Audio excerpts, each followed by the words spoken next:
Good evening, everybody. It is Saturday, October 3rd, and it's been a while since I've done a garden update video.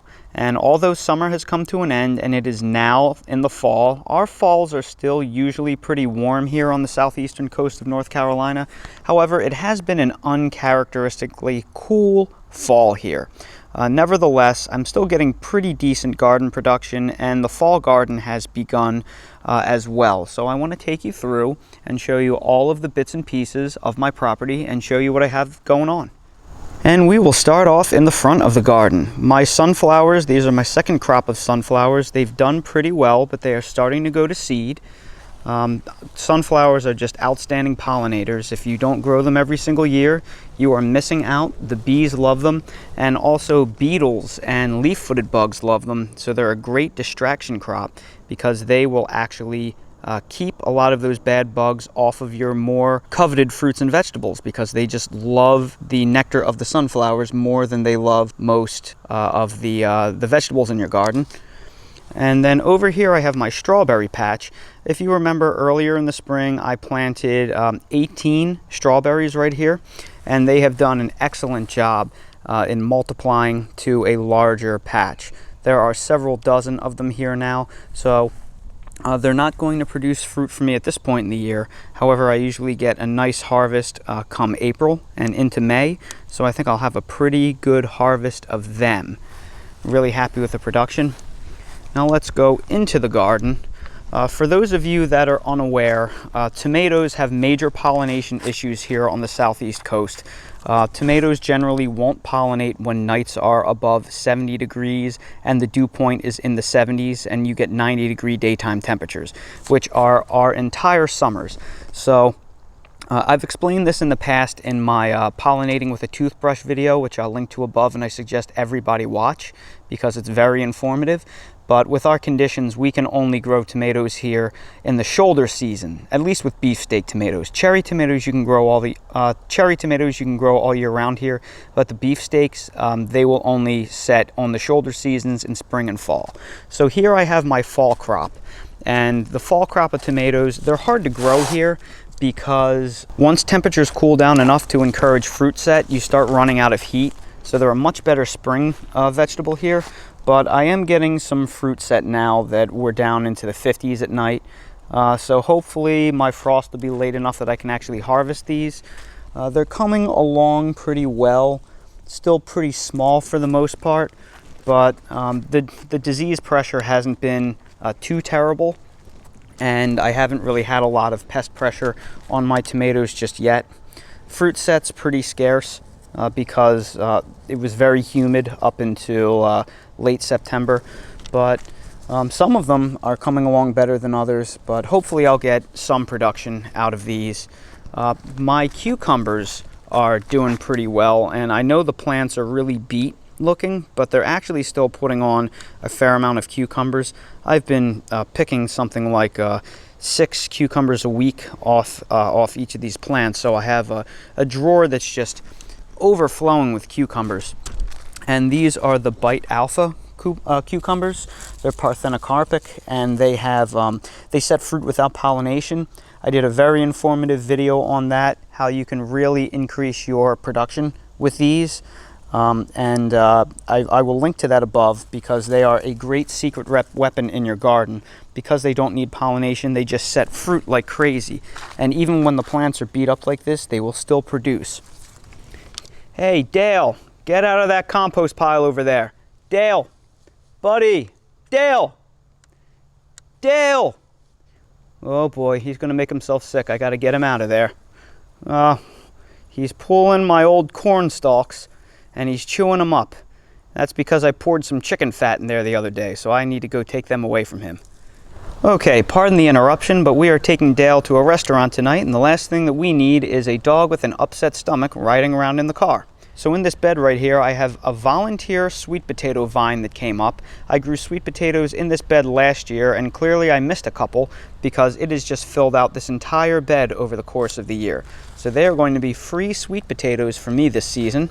And in this bed right here, I have my zucchini, and they look really beat up, and that's because we had a massive moth infestation over the late fall, and we just had cabbage worms everywhere, and they ate the life out of a lot of my plants. However, since the cool temperatures have come in, they've slowed down. So you can see it has really nice and healthy new leaves, and I'm starting to get some decent zucchinis that are pumping out in there. This is probably my last year I'm going to grow this variety, which is a gray zucchini, because the production is just not great. I'm probably going to go with some kind of hybrid next year for better production. But they are fairly disease resistant here in this climate. In here, I have my Dwarf and Determinate tomatoes. And again, they just got really beaten up by the cabbage worms this year, and they chewed my dwarf tomatoes down to nothing. So I had to cut them back and fertilize them, and they're finally starting to flower now. But because they got so heavily damaged by the cabbage worms, I probably won't get fruit set on these before frost that I can actually harvest. The earlier season, these Determinates called Solettes that I grew earlier in the spring were able to set some fruit, but because of all the pest damage, the fruit set was pretty poor. So I'll be really lucky if I get a dozen tomatoes out of these plants. And then over here I have my second planting of just a couple of peppers mixed in with some chard, and they are all doing really well. I love growing peppers because they're just so easy here in North Carolina, and they really set fruit very, very well and very, very quickly. So here I have some more cherry peppers, which are my favorite hot pepper. They are just delicious, the perfect amount of heat and sweet when they turn red. So that's why I have them planted all over the place in my garden. Then over here I have my cold weather gardening bed. I have some red Russian kale, which is hardy all year round here. This will grow. This will survive nights in the single digits very briefly. I had a really bad freeze 3 years ago, and my kale survived. Hard freezes are really nothing for this. If you live in a zone 7 or 8, you should be able to grow it all year round. Then I have some romaine lettuce, which is hard freeze hardy into the 20s. Same thing with chard. That's what that row is right here. This is chard. And then I have spinach right behind it, which is also freeze hardy. And in the back, this is Rapini, better known as broccoli Raab. It's a mid-Atlantic Italian specialty. If you've never heard of it, broccoli Raab is delicious, sautéed with garlic, olive oil, and some salt. People like eating it with roast pork. They like eating it on their cheesesteak. It's just delicious. It's a very, very strong flavor. So if you like bitter greens, you will love these. I recommend you try it if you're into that sort of thing. Then right behind me, I have a third planting of tomatoes and peppers that I'm just growing as an experiment. They are never going to set fruit for me. They're just going to be way too late. So these are probably just a big waste of time, and I'm not putting much effort into them. They're already stalling with the cooler temperatures. This right here is my only indeterminate tomato plant that is still alive from the summer. This is a German lunchbox grape tomato, cherry tomato rather, and it is still setting some fruit. It's the only type of tomato that will set fruit here in our extreme temperatures. That's the cherry tomatoes during the summer. So I have picked a couple off of this, and production is starting to start up again. I trimmed it down and I fertilized it and refreshed it. So it is coming back to life. Then over here I have my massive sweet potato bed, and I think I'm going to have a really nice haul out of here. The sweet potatoes are starting to get so large that they're actually bursting out of the ground. You can see them right there. Those are all sweet potato roots that are breaking through the ground. So I am going to probably harvest these within the next couple of weeks, and then I will begin the curing process on these. If you've never cured sweet potatoes before, it is a bit of a process, and I did a detailed video on that last year, and I will link to that video above. Now I will show you my pepper plants that are left over from last year. These are my hot and sweet banana peppers, and these are my absolute favorite peppers when it comes to all around eating and growing, because they are just so prolific. These were planted in ground in late March, and they are still just loaded with fruit. All you need to do is just prune them back every now and again, refresh them, and give them fresh fertilizer. You can just see they are loaded despite being so beat up by pests, so beat up by the heat. They don't care. They just keep cranking them out. Just my absolute favorite peppers for production and for versatility.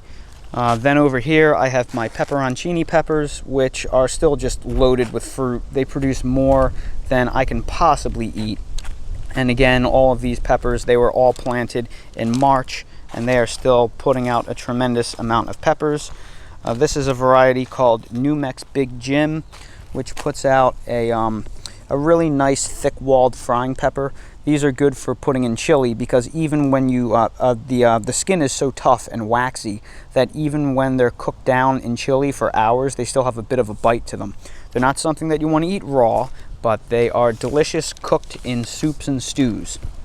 Then over here, I have my lipstick peppers, which I think are these, and jalapenos. Of course, the ever-prolific jalapeno. These bushes are still loaded for bear. Looking pretty good in there. Hopefully you can see that. They will last a whole season for you. And then this kale over here is literally a year old. It's the only survivor. I had a couple in there, but they were ravaged by cabbage worms. But Spinach was able to save this one. The other ones had the stem was hollowed out by all of the worms. But this one remains, and it still has a really nice head of kale on it. So happy about that. And then over here I have this is a pepper that I brought home with me from the island of Martinique. That I took a pepper with me from the garden at the place we were staying there, and this is a delicious perfume type pepper. You'd think it's going to be really hot, but it's actually really sweet and citrusy. One of my favorites. And then more hot cherry peppers, which are still producing really well, and another row of hot cherry peppers that are here, still producing really well. And I have these cherry peppers planted everywhere because they are my favorite pepper and I just love them. Then right here, this is another cold weather garden bed that I started a couple of weeks ago. I showed you how to plant the vegetables that are in this bed in one of my newer videos. And in here, the very first row are beets, both golden and red. Then next to them, I have my sugar snap peas, which are my favorite types of peas. They are starting to get kind of tall, and I think I may have to put a string for them to climb up. Next to them are radishes, and you can already see the radishes are starting to bulb. They have bulbs all over the place, so they will mature for you in less than a month. And then these are the carrots that I showed you in my video. They appeared like they were going to be really leggy, but they immediately thickened up as soon as they were exposed to full sunshine. I showed you how to grow them underneath a board, so they all look great. Then over here I have another bed of cold weather crops I'm growing from seed, and this is broccoli right here. That's what those little plants are. They're a little hard to see. Behind the broccoli I have a little bit of spinach that's starting to come up, and you can just make out the spinach that is right behind there. And right behind the spinach I have various different types of lettuces that you can just see starting to break ground, and I planted these all about a week ago. They're just starting to break through the ground, so within another week or so they'll start putting on nice size. And that right there concludes everything that I'm growing in my garden, or that I was growing during the summer, that have still survived. So now I'm going to take you outside of my vegetable garden and show you the things that I have growing around the rest of the property. Over here I have my Owari Satsuma citrus tree, and this sucker is just absolutely loaded with fruit. This is its second year in ground, and last year it set and held 4 oranges for me, which I was really thrilled with for a first year tree. But just look at these oranges this year. These are mandarin oranges. They are delicious, seedless, zipper skinned. They are just one of the best tasting citruses, in my opinion, that you will ever have. and they are very cold hardy. They will survive down to about 10 to 15 degrees once mature. So they are pretty bulletproof here in Zone 8A, North Carolina, as long as you cover them on the absolute coldest nights. And I'll cover these if the temperatures were to dip into the teens. I'll just cover them in Christmas lights and put a plant jacket on them, and that's really enough to protect this tree. Then right next to it, I have my beautiful semi-dwarf Lila avocado that I have done many videos on. It is just thriving. I cut it back in my most recent pruning video, and it has just sprung back to life amazingly and recovered. It's almost over-recovered. I wanted it to be smaller than this, but it just grows so quickly on me. It just loves where I planted it. It loves being up against the house, and this is not hardy to my climate, but I do protect it during the winter with some bricks around the trunk, some incandescent Christmas lights, and a plant jacket anytime we're going to get temperatures in the mid to low 20s or colder. Right next to it, I planted a Meyer lemon, which is Zone 9 hardy, and I'm in Zone 8, so again, this won't survive here without protection, but it's about as hardy or possibly even hardier than an avocado tree, so I will have to protect this. It is important to get a tree that is a rooted cutting and not a graft, because the rooted cutting will grow in a bush form up against the ground like this. They'll only grow to be about 6 feet tall. If you graft them, they will grow like a tree, and they can grow anywhere from 10 to 20 feet tall depending on the rootstock that you select. So when you get a rooted cutting and you let the Meyer lemon grow on its own legs, if you will, it'll stay small, and you can shape this as a bush, and then using some type of protective cover or plant jacket, you can let this sprawl against the ground, and the warmth of the ground will add several degrees of protection. So that's why I selected a rooted cutting instead of going with a grafted Meyer lemon. Now let's take you over to the container figs, and my container figs are starting to get beaten up by rust. So it'll be interesting to show you the dichotomy between the container figs and how they behave versus the in-ground figs. So most of the fig trees on this side are done for the year. Like this is my San Miguel Roxo. I've pretty much harvested that. That's an earlier fig. Next to it is the Chicago Hardy. That was one of my first to ripen. That's an earlier fig. My Col de Dame Noir, on the other hand, is just starting to ripen now. I headed that earlier in the season, so it took a very long time to come back. So it's ripening late on me. This is my Raspberry Latte. It dropped almost all of its fruit, so I'm probably going to cull that this year. 2 years in a row, it isn't putting enough fruit production for me. It's a good fig, but it's just not working out in my climate. This is a new variety called Golden Dawn. It didn't give me a lot of figs this year, but what I did get were delicious. It's mostly bare. My Col de Dame Ramada reverted tree. Fantastic performer this year. It gave me a really nice, good size figs, so I really only have a couple of figs that are left up here. Very split resistant this year. It was problematic last year with the rain, but this year it performed like a champ. We're going to skip most of these other because they turned out to be Smyrnas that I'm going to cull. This is a male fig called a Capra fig that will probably fruit for me next year. This guy right here is called Noir de Barbentane, and this is a Black Madeira type fig. Very similar to Black Madeira in look and taste, except I found it to be much more split resistant and tolerant of humidity. I didn't really get to do a video on it, but I am really impressed with this variety, and hopefully I can do more with it next year. Unfortunately, the trunk has some problems to it. You can see there's kind of something wrong with the trunk right here, so I may have to cut this all the way back down to the base and let it regrow, which is a darn shame because this would have been a prime candidate to put in ground. It was so good, but with this being the problem, I'm probably going to have to start this tree all over again or root one of the cuttings from it and clone it. And I'm probably going to have to start all over again with the fig. So let's just give you a really quick look at what Noir de Barbentane looks like. I'm just going to chop the top off and cut into it. And this one has not fully ripened on me yet, but you can see how pretty it is. Most of the other ones that I've grown come out very purple.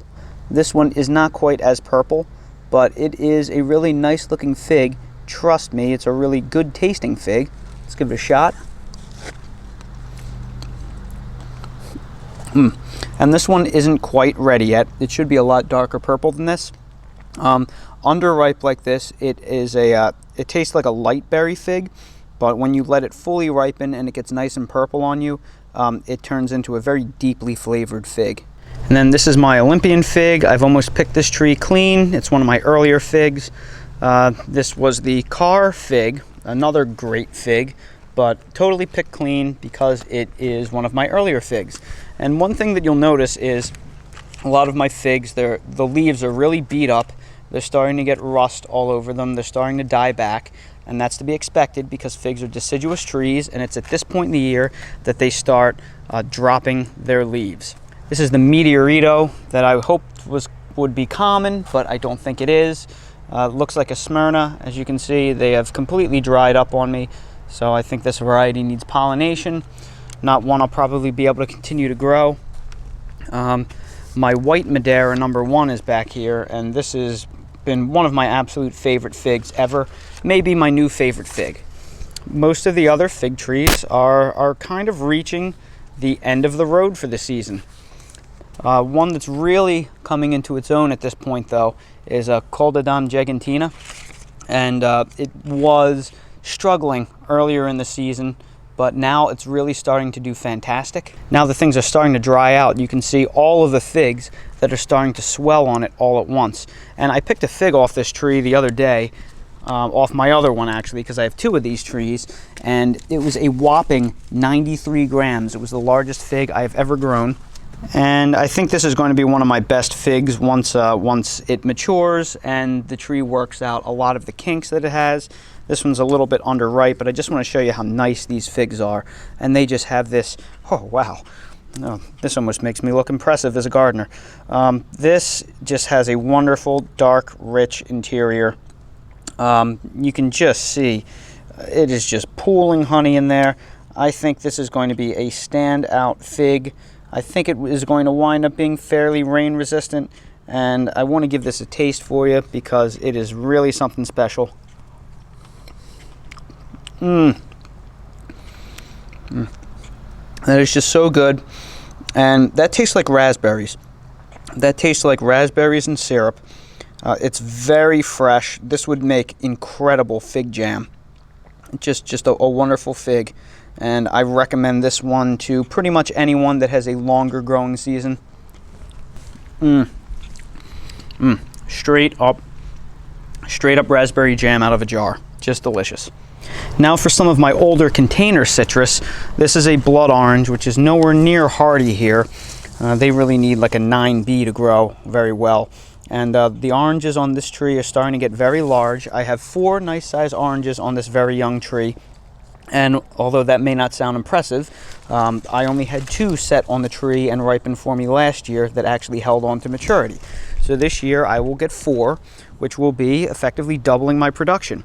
And hopefully I will continue to double every year from there. Then I have my hardy red lime, and this baby is just loaded. This can't stop putting out fruit. This has been setting fruit for a long time.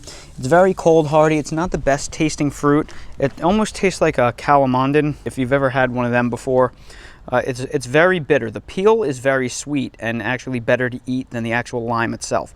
It tastes like a lime on the interior with a sweet orange peel. Then I have my coffee plants, which are, believe it or not, starting to put on some berries. So I think there is a real possibility in another year or 2 I will be able to have a little cup of North Carolina grown coffee. And then these are my first year key lime trees and variegated pink lemon trees that I got from a nursery from Brightleaf as little tiny rooted cuttings. And they're going to have to be pruned back soon because they're growing out of control.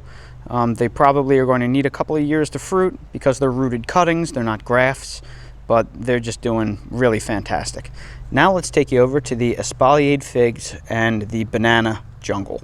And then over here I have multiple different varieties of bananas. The banana all the way on the left is a dwarf Brazilian. The banana second to the left is called Vente Cohol, which is the shortest cycle banana known.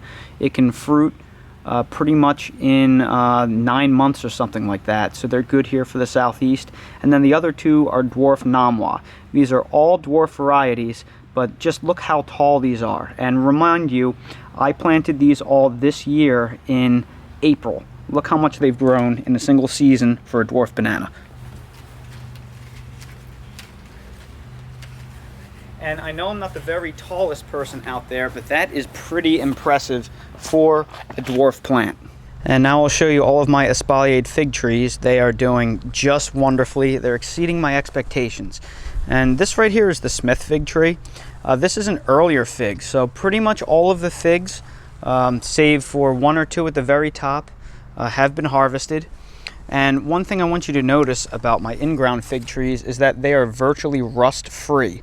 So what I'm starting to think is that a lot of it may be due to erratic water cycles, and I think the erratic behavior of watering trees in containers, because they go from so wet to so dry, really manufactures rust or brings it into hyperdrive, because these are the same environmental conditions, but because they're in the ground, the earth regulates the soil moisture much better.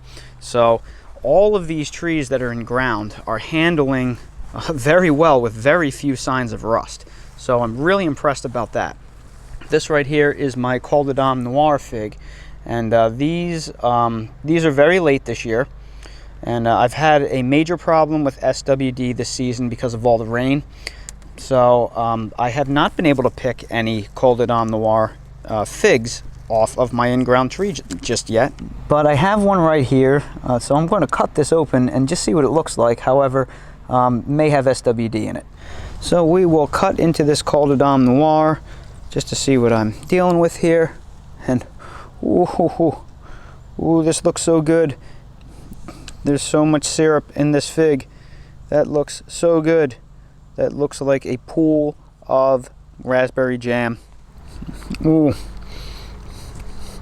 Oh, that is so good. This is my first Col de Dame Noir of the year, and it is fantastic. Dale the garden dog has to try one of the figs. Dale, sit. No, no, no, sit. Here you go, buddy. Oh, isn't that good? That one is delicious, delicious. And then here is my Col de Dame Blanc fig tree, which is probably my favorite of the Col de Dames. Its flavor is just unrivaled. And I had so many problems with the Col de Dame Blanc splitting last year that I thought it would be a bust in this climate. But you know what? This year, it's just been absolutely fantastic. It hasn't split at all on me. And the figs that I've been getting off the tree have been fantastic. Very similar to Col de Dame Ramada and Gigantina, but deeper in flavor and not quite as large as Gigantina. I don't have a ripe one to show you on that tree, but I've made videos on that in the past. Then here is my Italian 258, which was my best all-around fig last year. However, it is proving to be much more challenging this year. I had a major SWD problem this year because we've gotten close to 50 inches of rain this summer since June 1st. It's been really rough, and this fig had a fairly tight eye last year, but this year it is wide open. And this right here is the problem that I'm having with this fig this year. You see how there is all of this fig juice dripping everywhere? That's because it has SWD larvae in it, and the larvae are actually eating out the fig because it has this really open eye to it. And the uninfected ones that I have had off this tree have been very good, but it is being quite problematic this year. It's really attracting the bugs with these open eyes. So I think I found you one that actually is good here. It maintained a tight eye, and instead of having liquid coming out of the bottom, it has a drop of fig honey. So this one is more than likely just fine. So I can cut into this Italian 258 and kind of show you what we're looking at here. And it's a little bit underripe, and as you can see here, that's a very pretty looking fig. So I'll give this one a try. Very sweet, very syrupy, not quite fully ripe, but that is just a knockout of a fig. Tastes like strawberry pancake syrup with a little bit of peaches in it, just like last year. But it just goes to show you what a difference a year can make. How some of my Col de Dame struggled last year, and this year they're killing it Whereas last year my Italian 258 was killing it and the Caldedom struggled. So just like you grow tomatoes, many varieties, because you never know what kind of a year you're going to have, this is why you need multiple fig varieties as well, because some years they just do better than others. And this is my Borgeso Blanca Negra. Most of the figs on the tree are gone. They've since ripened, and this is an absolutely beautiful tree. Did well for me this year. Mildly open eye, had some problems with SWD though. And then over here, I think I have my very first couple of Martinenca Ramadas that are just starting to ripen. Look at that in there. That is going to be my very first Martinenca Ramada of the year. And this is just an incredibly long ripening fig. They take forever. I mean, the fruit set is incredibly generous. There are just figs everywhere, but they take forever to ripen. And again, this started as a headed 16-inch tree, so it had a lot to recover from. However, it has done very well, and next year it should be earlier because it won't have to recover from nearly as big of a hack job. So those are all of my figs. And my final fruit tree over here is my Giombo Persimmon. I planted that early in the spring, and it has put on some nice growth, but it's not going to fruit its first year. It probably won't fruit next year either, but I think year 3 is probably when I'll expect to see the first couple of flowers on this tree. This is a long-term investment, but boy, are persimmons good. They are a rare and gourmet fruit tree, and I recommend everybody get one as soon as possible. They are virtually pest-free. They come in varying cold hardiness, and they are sweet as sugar. So if you've never had a persimmon, you'll start to see them come into some higher-end grocery stores now. I recommend giving one a try, letting it sit on your countertop until it turns into jello, and then eating it fully ripe when it's really soft. Give it a shot, see if you like it, and then order your persimmon tree in early spring when it comes time for the fruit trees to be in stock. And the last thing I'm going to update you on is my berry patch. I have my Blackberries, my Raspberries, and my Tayberries. The first 3 are all Blackberries, and I showed you how to trellis these earlier in the year, and the Blackberries have grown so vigorously that they have exceeded the capacity of my 5-foot tall trellis. It's hanging over, but that's okay because each year they'll get a little bit earlier. This is their establishing year, so I'll probably get fruit off of these in years 1 and 2 after this season. This is my raspberry. This is looking pretty good overall, but we'll see how it reacts to its first winter. We have very mild winters here, so I expect no problems at all with any of these very cold hardy berries, and hopefully I'll start seeing some fruit on these during the spring. And then the last thing I have growing on over here are my Pawpaw Trees, but honestly it's not even worth taking these the shade cloth apart right here because they haven't done much. They've established, they've put on maybe a leaf or 2, but they look very similar to my planting video that I posted earlier in the year. It takes a long time for pawpaws to establish and start to grow, and that's to be expected. And it is usually at this point in the video that I take you to my front and side fruit trees, but honestly there's nothing really to show you much in there. My Celeste fig tree in the front is long done, and it's starting to drop its leaves because it's by far my earliest variety. My banana trees in the front already fruited for me. I just showed you a couple of weeks ago how to harvest the bananas and chop down the tree. And my Feijoa tree, which set fruit earlier in the season, failed to bring them to maturity. It's still too young, and it's a rooted cutting, so it probably needs another season or 2. And that's pretty much how the garden is behaving right now with the change of seasons. So over the next month or so, we will be converting the garden from the transitional summer garden into the full fall garden as the frosts here move in November and start wiping out my non-hardy crops. So everyone, that is this month's garden update. I really hope that you found the video interesting and helpful. If you did, please make sure you hit that like button, and if you haven't already subscribed to the channel, please subscribe for more videos like these and more tutorials that I try to post very regularly. If you're curious about any of the products that I use in my garden, everything that I use is linked in my Amazon storefront in the video description. If you start your shopping with our Amazon storefront link, even if you don't buy anything in the storefront, we get a little piece of the pie, and it doesn't cost you anything extra, so it helps support the channel and it helps me keep making videos like these, so we appreciate any assistance you can give us. Thank you all so much for watching. I really appreciate your viewership, and I hope to see you all again on the next video.